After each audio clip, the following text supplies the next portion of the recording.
Hi guys, it's Lex from Lex Fitness. This is my second vlog now from after the show. I've just got back from the gym after doing a back and bicep session, because obviously after the show on Sunday I took the day off on Monday to eat and enjoy it and just have a bit of a relax, and I felt guilty for missing back on Monday, so I've done it today with shoulders. Normally I do train shoulders on their own, and today I remembered why, because doing back and shoulders was brutal, but I feel much better for doing it now. I'm now home.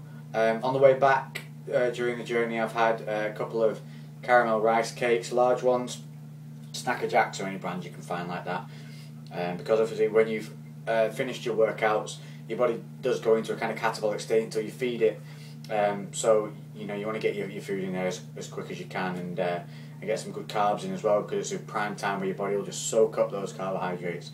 So you want to put in a good percentage of your daily carbs around your workouts to maximise that. I mean, I think I roughly tend to do about a 40-30-40 split pre-intra post.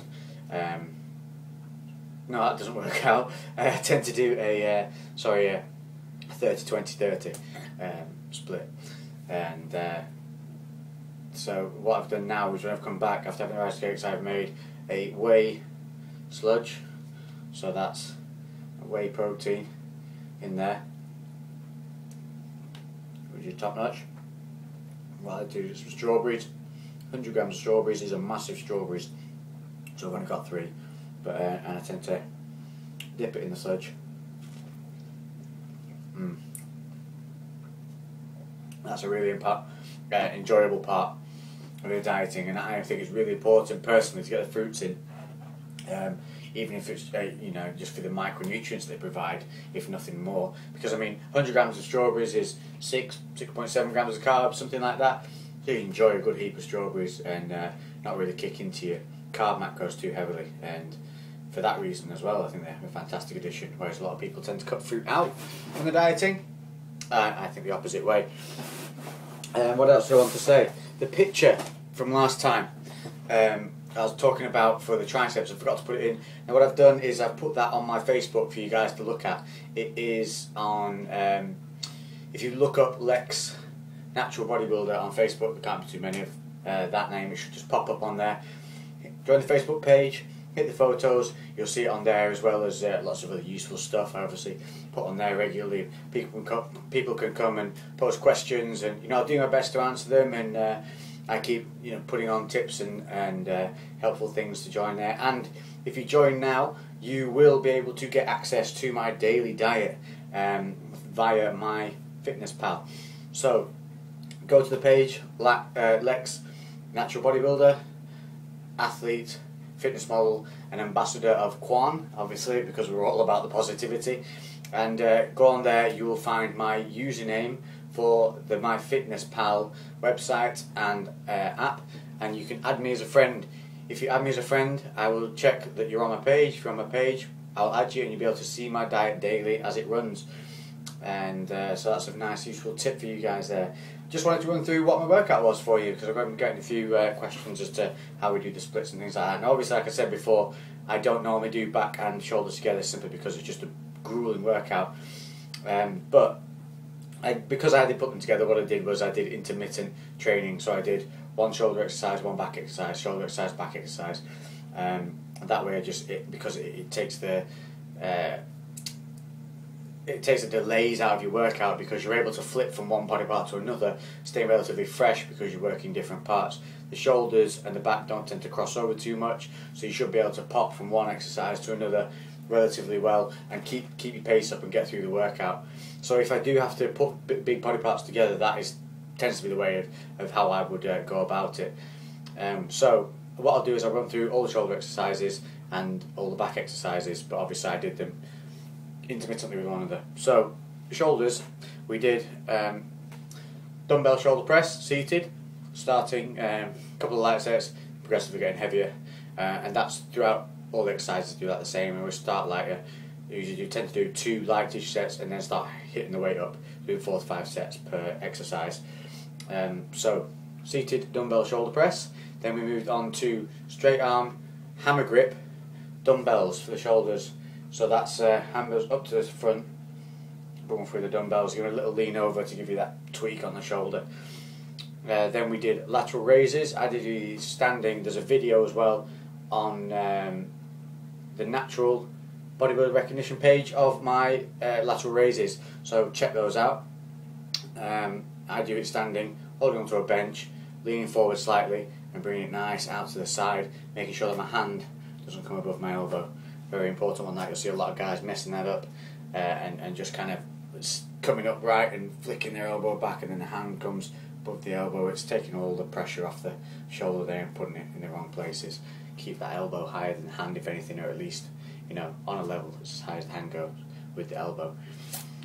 So that was so we done press, front lifts, laterals, then we did rear delts. Now you can do these on cables. I've shown this again on a video on the Natural Bodybuilder Recognition page, so go check that one out. Or you can also do this, if you have them in your gym, is on the one of those pec decks, but it's the handled pec decks, which start at the real rear point of the machine, not the ones that sit out to the sides. So what you can do then is sit front facing where the back pad is here, obviously, and pulling them out wide, keeping your elbows high and that hugger barrel position. And then finished FSTs on machine shoulder press, but the machine is one of the ones where you're lying back on an incline and pressing backwards this way. So if you have that in there, good. Upright's fine. It's just I like that one because it is a slight variation on the movement of the dumbbell press. But basically, I mean, you can either finish on, I've shown steering wheels, you can use those, or any of the exercise you really love, really. Just hits a slightly different angle and really isolates your shoulders that you feel works well. Then back. Okay, so back here we'll start with the wide grip lat pull down. Again, light to heavy on this one. An important thing on the lat pull down, which a lot of people tend to do, personally for me, is obviously it's my opinion, but when you're extending back upwards, keep your scapula and the backs of the shoulder, you know, the backs of the shoulder muscle here, keep them engaged. Don't let your shoulders, as they come up, don't let them pop forward and your body sag, because what you're doing is taking all the pressure off the negative part of the rep on your back on that one. So as you're coming up, try to relax, but as you come up, keep your shoulders back, don't let them pop forward, and your chest out, and then bring it back down, so you keep it in that nice rep range and pulling down. Make sure you're not leaning too far back and doing a rowing motion. You want to be pulling down. So a lot of mistakes, people lean too far back. You know, if you are having to lean too far back, it's too heavy. So just drop the weight. Trust me, you'll get so much more gain from doing the exercise properly, rather than just lumping weight on and lifting it incorrectly and not isolating the muscle as much as you could be. Think, if you are not performing the exercise with good technique, you are losing a percentage of the exercise. So even though you're putting more weight on there, you're actually hindering your progression because you're not getting that full contraction, the full range of movement that you could be getting with the lighter weight, which in the end will give you more results. So that theory lasts right throughout the whole of back, really.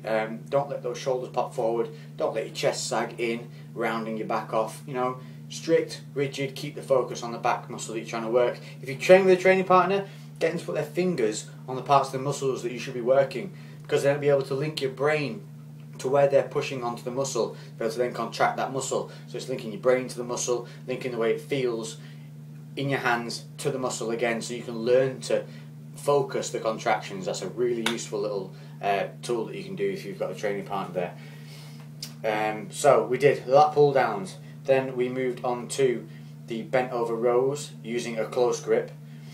Then we did seated wide grip with the horseshoe handles rows, and then moved on to, now it's a bit of a weird machine, it's a seated machine with a chest pad that comes on here, and use an overhand grip. The handles start out at an angle and you pull it in like that, and it's a plated machine, a plate loaded machine. I don't know if a lot of gyms will not have this machine, but if you're in one of those good old spit and sawdust gyms, you might see these ones kicking around. But basically, if you don't have that, the alternatives are doing standing bent over rows up to your abdomen, not up to your chest. That's the shoulder ones. I'm not talking about that. I'm talking about getting a squat stance from the knees, pulling up into your waistline.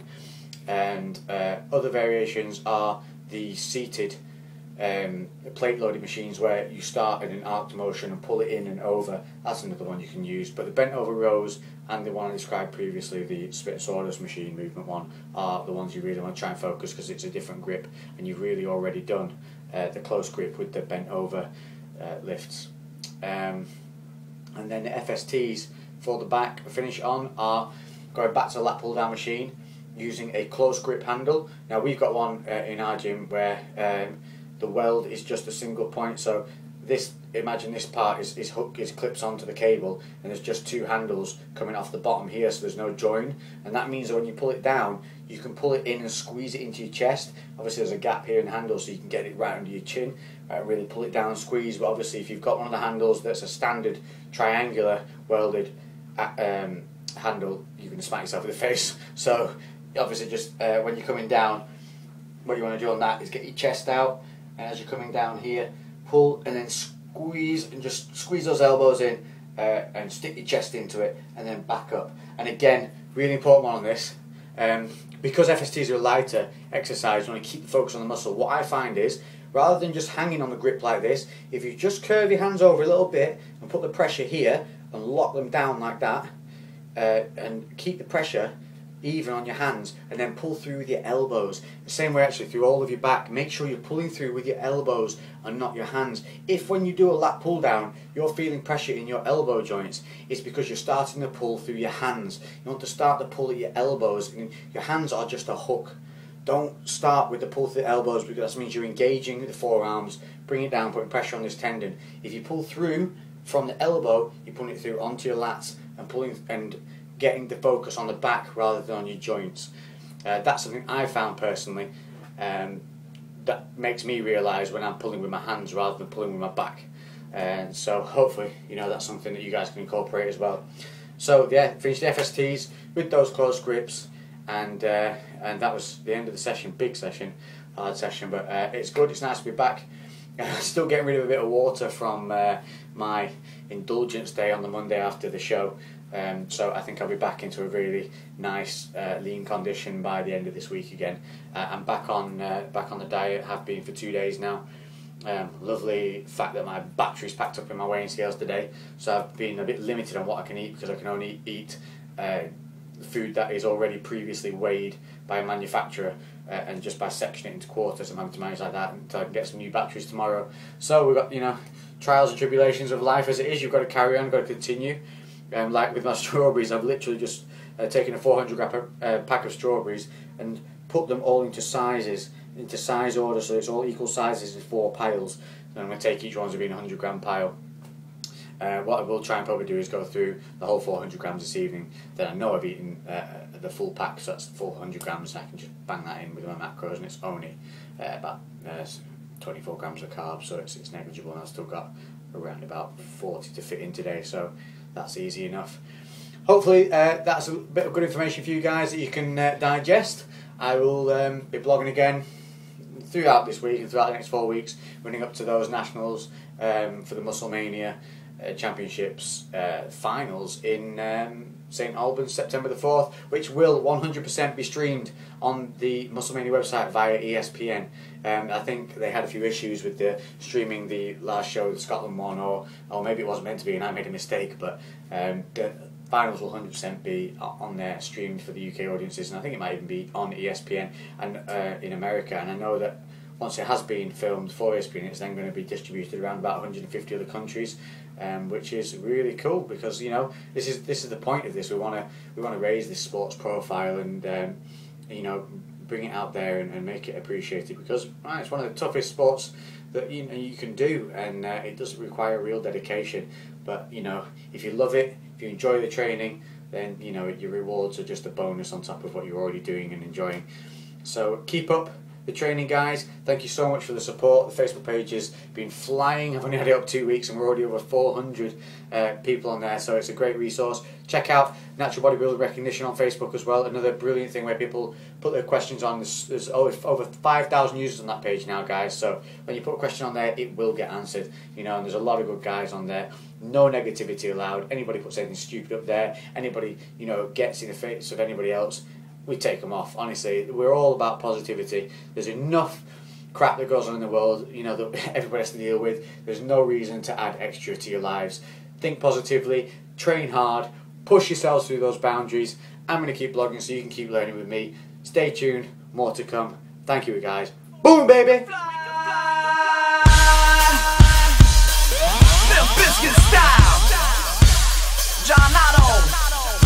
Matthews